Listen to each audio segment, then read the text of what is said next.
Hello नमस्ते। क्या आप 2024 में HDFC बैंक स्टॉक पर निवेश करने जा रहे हैं या ऑलरेडी निवेश करके रखे हैं? क्या आप सोच रहे हैं अभी निवेश करें या वेट करें, होल्ड करें या निकल जाएं? साथ ही साथ समय समय पर कंपनी का अच्छा न्यूज़ और बुरा न्यूज़ भी आ रहे हैं। स्टॉक प्राइस ओवर वैल्यू है या अंडर वैल्यू, डिसीजन लेने में आपको मुश्किल हो रही है? तो चलिए आपको इस वीडियो में सब सॉल्यूशन देने की कोशिश करेंगे, तो वीडियो में अंत तक बने रहिए। सबसे पहले चलिए स्टॉक का करंट न्यूज़ देख लेते हैं, उसके बाद स्टॉक के प्राइस के एनालिसिस करेंगे। यहाँ पे आप देख सकते हैं बिजनेस स्टैंडर्ड मैगजीन पे HDFC बैंक का कुछ न्यूज़ आए हैं करंट दिनों। 13 अगस्त 2024 को यहाँ पे एक न्यूज़ आया है, MSCI August rejig HDFC bank dips 3% on lower than expected weight increase. चलिए आपको इस पर क्लिक करके अंदर का न्यूज़ दिखाते हैं डिटेल में। HDFC bank share price today dip 3% to 1614 crores rupees on BSE in Tuesday intraday trade.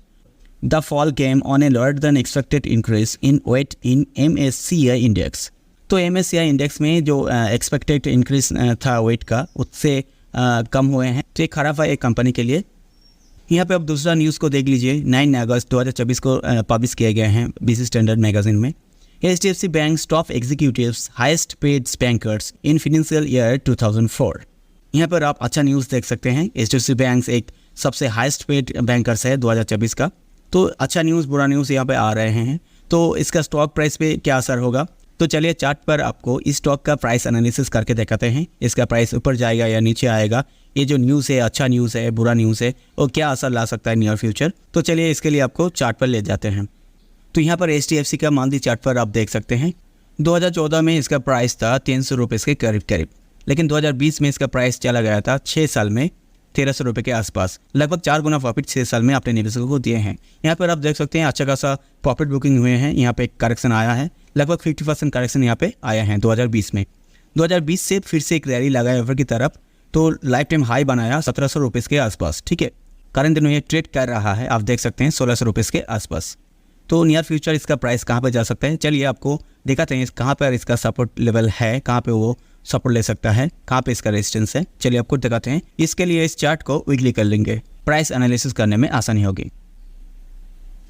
Weekly chart पर आप यहाँ पर देख सकते हैं इस लेवल पर स्टॉक का स्ट्रॉन्ग रेजिस्टेंस है, इससे ऊपर बहुत जा नहीं पाया। आप देख सकते हैं 1 2 3 4 5 6 बार ऊपर जाने की कोशिश की, लेकिन जा नहीं पाया। ठीक है, तो ये स्ट्रॉन्ग रेजिस्टेंस है इस स्टॉक का। और करंट दिनों इंडियन स्टॉक मार्केट भी लाइफ टाइम हाई पे है, निफ्टी और सेंसेक्स, तो ये भी लाइफ टाइम हाई पे ट्रेड कर रहा है स्टॉक।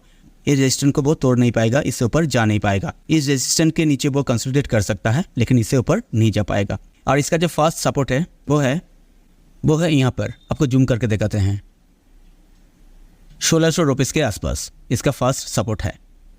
तो ये स्टॉक अभी फर्स्ट सपोर्ट जोन पे आ चुका है, यहाँ पे कंसोलिडेट कर सकता है। और आपको कहा है इंडियन स्टॉक मार्केट अभी ऊपर है, तो ये स्टॉक यहाँ पे कंसोलिडेट कर सकता है या इस रेंज पे जा सकता है, जो रेंज है। उसके बाद ये फर्स्ट जो सपोर्ट है इसको तोड़ सकता है।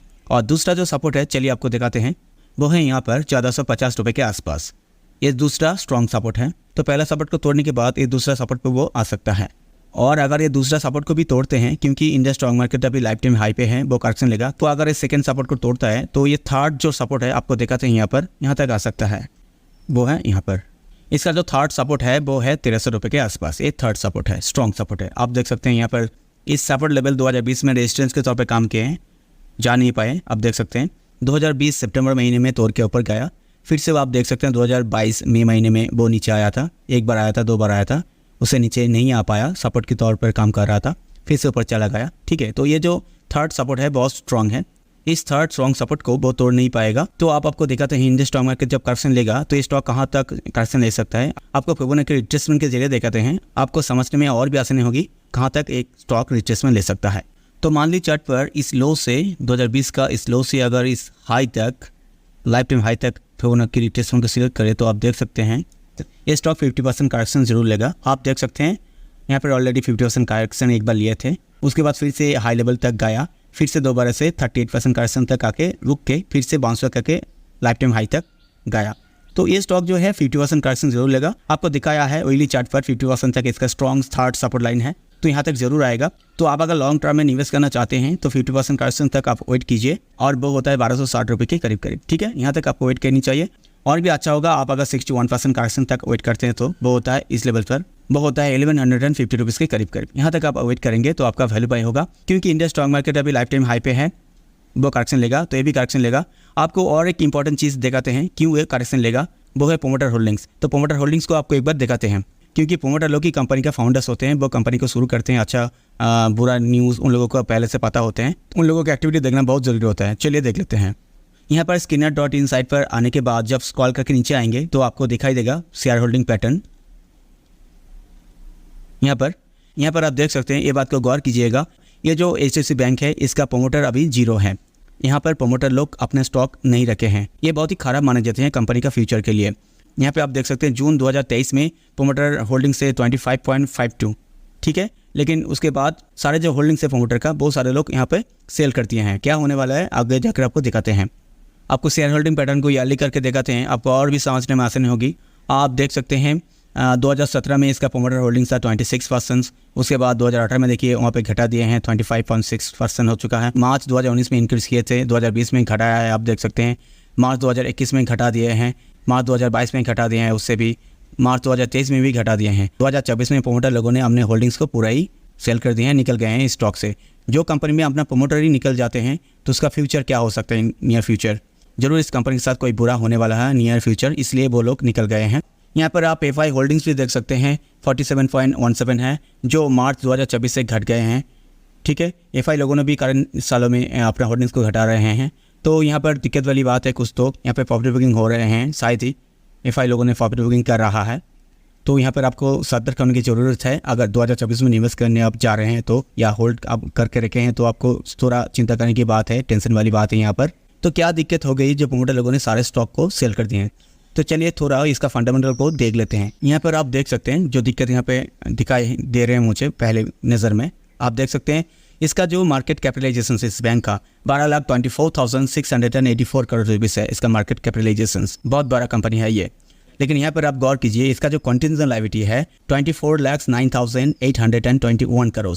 आप देख सकते हैं कंटिजेंट लायबिलिटी उसका कैपिटल से, इसके मार्केट कैपिटल से बहुत ज़्यादा है, दुगना है। ये जो कंटिजेंट लायबिलिटी होते हैं बहुत खराब माने जाते हैं कंपनी के लिए। कंटिजेंट लायबिलिटी क्या होता है, ये कंपनी के ऊपर कोई लीगल केस चल रहा है, अगर ये कंपनी ये केस हार जाते हैं लीगल केस, तो इसको जो ये जो रकम है ह्यूज रकम इसको चुकाना पड़ेगा, इसको देना पड़ेगा जुर्माने के तौर पर।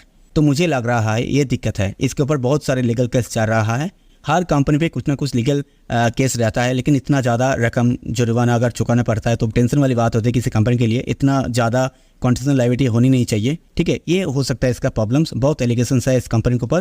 तो आप अगर इसका न्यूज़ फॉलो करेंगे तो आपको दिखाई देगा क्या है इसका प्रॉब्लम्स। आपको लगातार इसका न्यूज़ ट्रैक करना होगा आपको। तो आप अगर 2024 में स्टॉक पर निवेश करने के लिए सोच रहे हैं तो आपको वेट करनी है, अभी निवेश नहीं करनी है, क्योंकि इंडियन स्टॉक मार्केट अभी ऊपर है, करेक्शन लेगा। ये स्टॉक भी लाइफ टाइम हाई पे है तो ये भी करेक्शन लेगा। तो आपको 50% करेक्शन तक आपको वेट करनी है, जो मैंने आपको बताया। तो यहाँ पर आप बाय करेंगे तो आपको वैल्यू बाय होगा। न्यूज़ चैनल के चक्कर में आकर, मीडिया चैनल के चक्कर में आकर यहाँ पर आप इन्वेस्ट मत कीजिए, कि नहीं तो अच्छा खासा लॉस आपको लॉन्ग टर्म में होगा। तो आप वेट कीजिए, वेट करके बाय कीजिए। तो फिलहाल आज के लिए इतना ही, मिलते हैं नेक्स्ट वीडियो पर, तब तक के लिए बहुत बहुत धन्यवाद।